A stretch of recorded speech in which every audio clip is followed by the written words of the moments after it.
Sanibonani. Ninjani nina? Ngiyajabula. Namhlanje ngiyajabula ukunazi noSimi. Simi manje isiZulu sami siphelile. Now I'm going to have to speak English to you. Now, I know I'm going to be a very happy man when I can stand up here and I can do the whole presentation in isiZulu. But Simi is a lion. He's a mascot for the Shaya Izibalo Maths Institute, and Simi has quite a lot of wisdom, which I always share with teachers and with learners when I teach learners as well. Usimi uti, Izibalo zithathe njalo. Maths makes sense, and it does make sense. Earlier today, someone spoke about the fact that maths is connected. And then usimi uti, because I often say, and someone said earlier today that it's all about attitude. I often say to people that usimi uti, ungakhetha, ungahamba njengekhalikuni, noma ungandiza njengokhozi.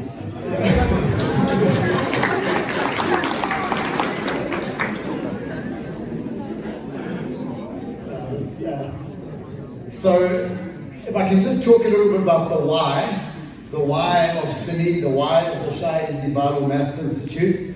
One of the slides that I saw earlier today said every child is a national asset, and I certainly believe that. And I think it's a great line, and I think it's something that should guide our thinking through the balance of this workshop. But I really believe, and at Simi we believe that a decent maths education should be a right for all. Mathematics helps us make sense of our world, and it opens doors to significant careers. And I said just now, but it really does. Mathematics is a human endeavor. It was created by humans to help us better understand our world and to solve problems. It does make sense.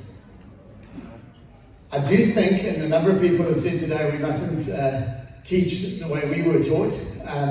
I think I was really privileged to be taught really, really well by great teachers. I've taught alongside great teachers, taught with Sue in the maths department at Hilton College, and I do believe, obviously I don't teach everything the way I was taught it, but a lot of it I've been fortunate enough to take on the way I was taught it. But I've also watched other teachers teach, and I pride myself on continuing to grow, and I think that's something that's incumbent on all teachers.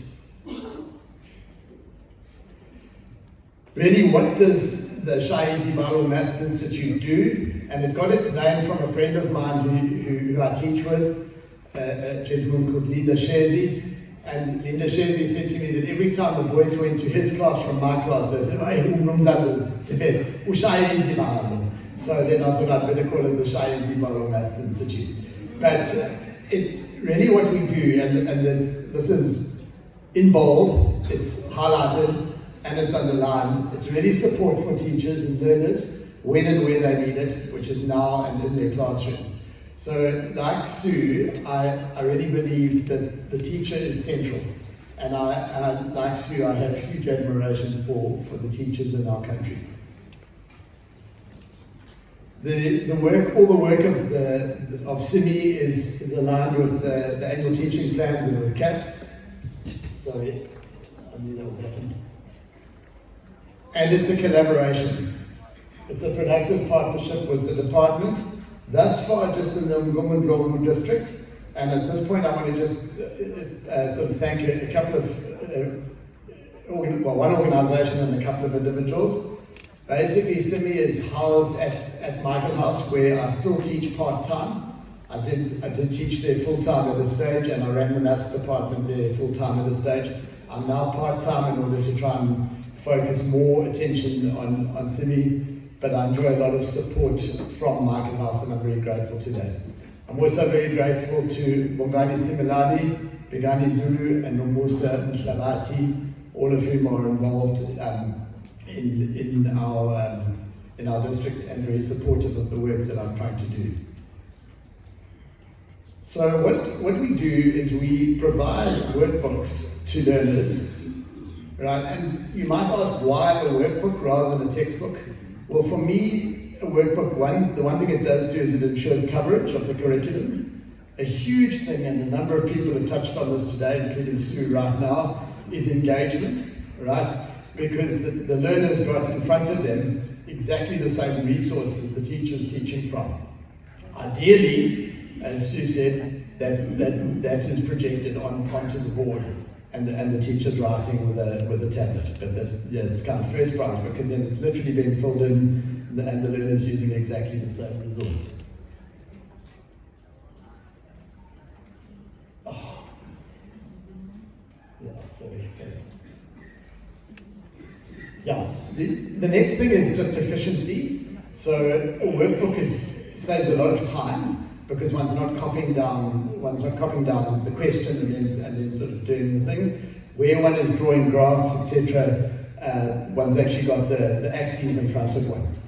Right, so at the moment what we've done is, and then we have a teacher workbook which has got fully worked solutions, and then in some cases as well, I'll just show you.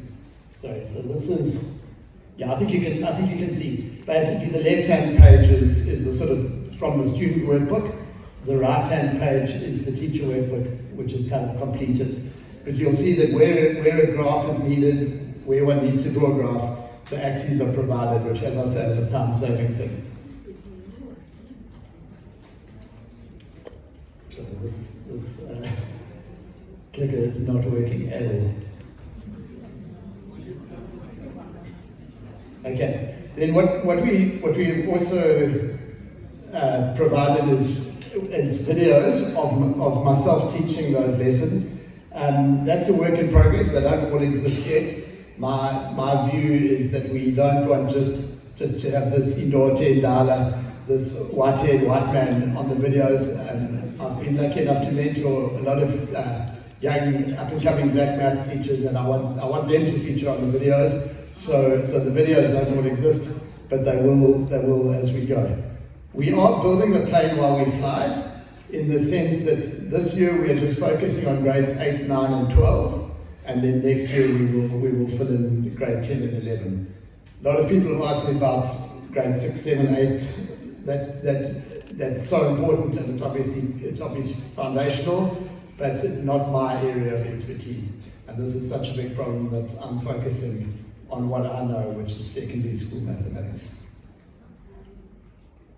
Then we also have Saturday teaching and revision sessions, whereby we have teachers and learners coming to Michael House and we teach them in person, but all of those are also made available online. So we have schools providing remote venues for those, and all they need there is again a data projector and a set of speakers and an internet connection.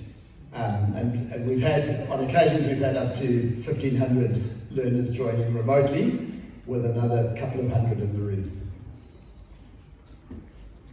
So this thing is, yeah. And then I was going to show you some online resources, all of which are available on the CIMI website. Everything that CIMI does is in the public domain, so it's available, it's free. One can download it. At the moment, we are printing and distributing 1,000 workbooks for grade 8s, 1,000 for grade 9s, and 1,200 for grade 12s. And that's just because that's what our budget permits. But if you wanted to arrange to print them for your school or schools, you would be most welcome to do so. They're all available online. I've probably taken enough of your time, so I'm going to stop there. And I don't think we actually have any questions with the talk. So thank you very much.